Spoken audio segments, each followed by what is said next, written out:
Life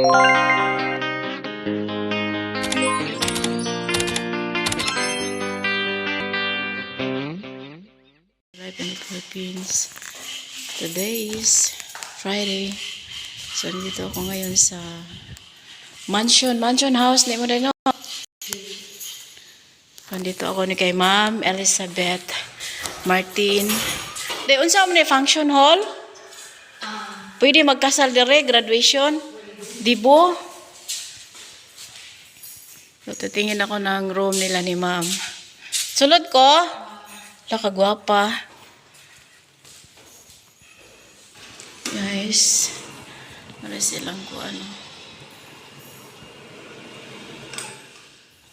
Meron siguro to siyang kuan. Hot and cold. Papa diri eh. So may TV, may aircon. May sala din. So ito yung room, tapos makita na yung lettuce and dragon fruit dito. May pispan ka din. So magtanayo, meron din siyang cabinet.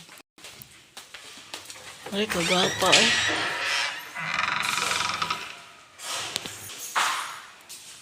Pila may capacity yan eh, usara? Kini, usara ka tao? Duha. Tagduha. So dito overlooking banda. Makita yung dagat. Ganda, laki.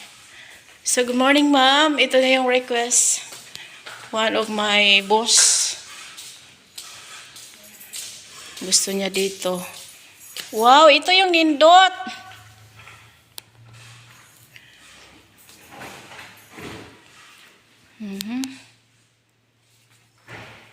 So, 3 tao. Kung may kasal, birthday, celebration, pwede dire.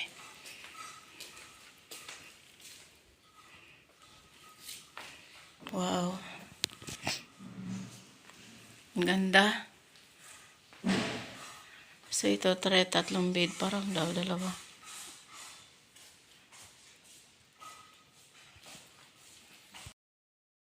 $100 per night. Okay ra po doy, kinapay nindot nga ko ano.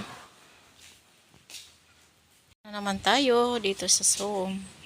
Sa farm ni Ma'am Elsa, sa flower garden. Tinignan ko muna to.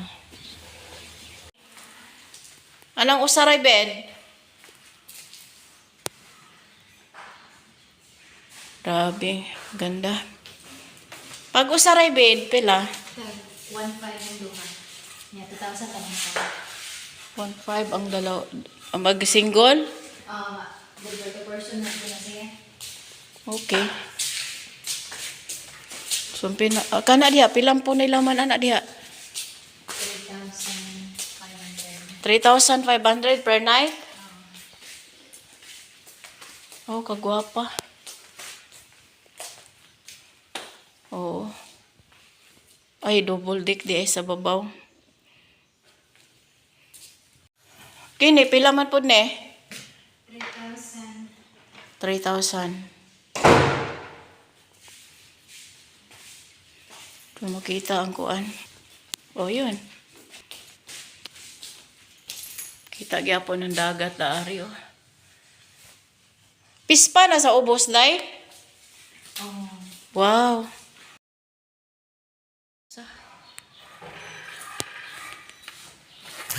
Kanindot ba daan yun?